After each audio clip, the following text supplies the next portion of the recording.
Assalamualaikum warahmatullahi wabarakatuh. Saya Haikal Ilyas dari kelas 3C, Sistem Informasi. Nah, pada video kali ini saya akan membahas analisis platform di EVI yang EVI. Pokoknya yang itu seperti yang kalian lihat pada layar kalian saat ini dengan sangat detail. Nah, EVI adalah platform di EVI untuk lending dan borrowing aset kripto. Sistem ini berjalan sepenuhnya secara terdesentralisasi. Artinya tidak ada pihak ketiga seperti bank.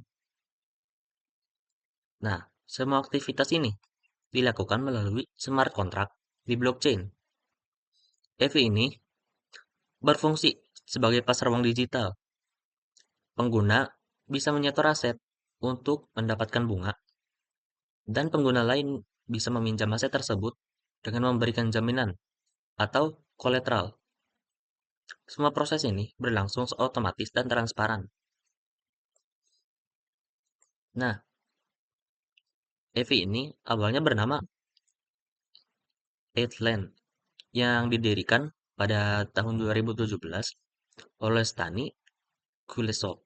Nah, Eithland ini dulu memakai model peer-to-peer lending, yang dimana peminjam dan pemberi pinjaman harus saling menemukan satu sama lain. Namun, model tersebut kurang efisien. Pada 2020, Eithland berevolusi menjadi AVI dengan perubahan besar dari sistem P2P menjadi pool-based lending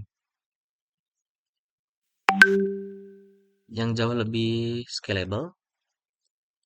Sekarang EVI menjadi salah satu protokol DeFi terbesar.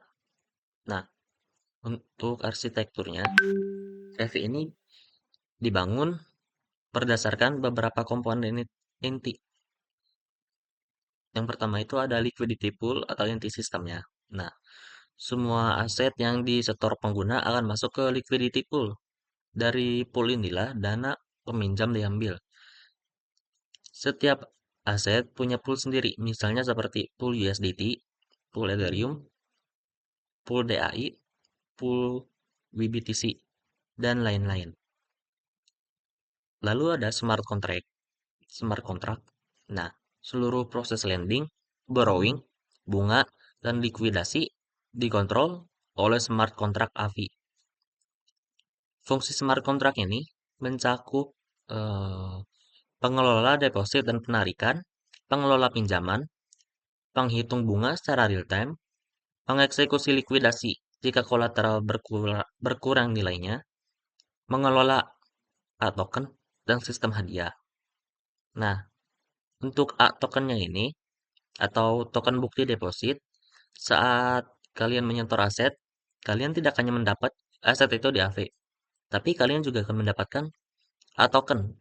Misalnya, setor USDT akan mendapat A USDT, lalu store DAI akan dapat A DAI.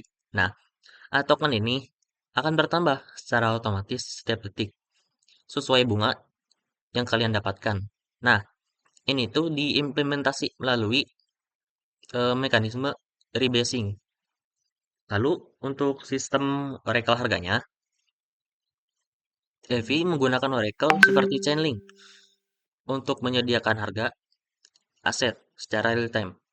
Harga ini penting untuk menilai nilai kolateral, menentukan apakah posisi terancam likuidasi, lalu menghitung rasio jaminan. Nah, untuk mekanisme kerja EV-nya itu, untuk di bagian deposit atau menyimpan aset, saat pengguna menyetor aset itu, aset dikirim ke liquidity pool, smart contract mengunci aset tersebut, pengguna menerima token sebagai bukti kepemilikan deposit, dan bunga berjalan otomatis. Nah, bunga ini berubah-ubah, tergantung jumlah aset yang di pool, jumlah aset yang dipinjam, atau tingkat pemanfaatan pool atau utilization rate. Nah, semakin tinggi jumlah peminjam, suku bunganya justru semakin naik. Untuk borrowing atau pinjaman asetnya, itu untuk meminjam, pengguna harus apa ya, menyetor aset sebagai jaminan atau kolateral. Nah, nilai kolateral ini harus lebih tinggi dari jumlah pinjamannya atau over collateralize. Nah, smart contract ini membuka limit pinjaman. Untuk limit pinjamannya ada dua jenis. Yang pertama ada stable rate loan atau bunga relatif stabil dan variable rate loan yang dimana bunganya ini berubah-ubah. Nah, collateral rasio dan health faktornya ini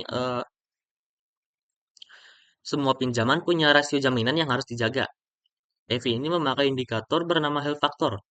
Untuk health factor lebih dari satu sama dengan aman. Dan health factor kurang dari satu berarti terancam likuidasi. Nah, health faktornya ini dihitung menggunakan nilai kolateral, nilai pinjaman, dan faktor risiko tiap aset. Lalu untuk likuidasinya, jika kolateral jatuh nilainya ini, kalau harga aset kolateral turun terlalu jauh, health faktornya bisa jatuh di bawah satu. Nah, saat itu pihak perlikuidasi dapat membeli kolateral kalian dengan diskon.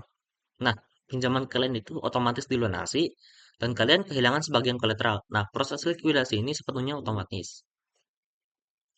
Untuk flash loan adalah fitur paling terkenal di EV karena pinjamannya itu tanpa jaminan harus dilunasi di transaksi yang sama. Jika tidak, transaksi dibatalkan otomatis. Nah, jika dipakai arbitrage, refinancing, dan strategi device kompleks, flash loan adalah salah satu inovasi penting AVI karena aman dan otomatis. Nah, sistem token AVI ini, platform ini memiliki token governance bernama AVI.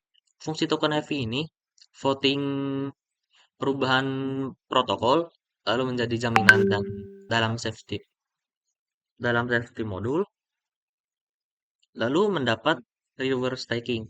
Nah, safety modul ini AVI biasa di stake untuk melindungi sistem. Jika terjadi kekurangan likuiditas ekstrim, sebagian token AVI ini bisa dipotong atau slash untuk menjaga stabilitas. Untuk keamanan EV ini, EV menerapkan berbagai mekanisme keamanan, termasuk audit smart contract, volatility of bits, consensus, certik, dan pixel. Lalu, berekel harga menggunakan Chainlink. Safety module yang menyediakan proteksi likuiditas, lalu risk parameter untuk setiap aset, batas supply dan borrow untuk mencegah resiko sistemik.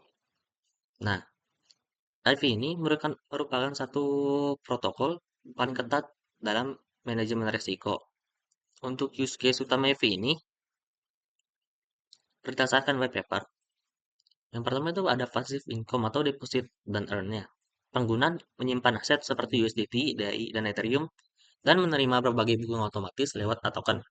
Borrowing-nya untuk kebutuhan finansial itu ada hedging, mengakses likuiditas jangka pendek, dan trading leverage. Lalu untuk flash loan-nya itu digunakan untuk arbitrage, lintas platform, rebalancing portofolio. Untuk refinancing-nya itu posisi tanpa modal besar. Lalu likuidasi otomatis oleh bot. Lalu integrasi DeFi lain.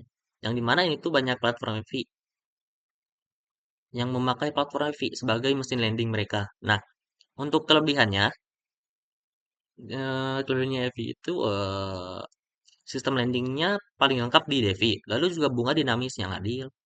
Lalu flash loan yang inovatif, sangat aman, dan banyak audit, dukungan aset yang banyak, token transparan dan real time.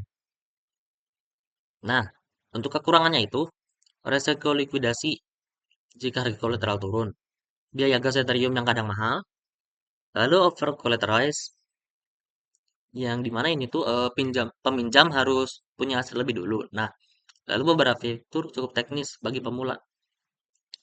Jadi kesimpulannya, EVI adalah protokol DeFi yang berfokus pada layanan meminjam aset kripto dengan model liquidity pool, sistem bunga dinamis, dan mekanisme keamanan multilayer. Defi menjadi salah satu platform yang paling matang di ekosistem Defi.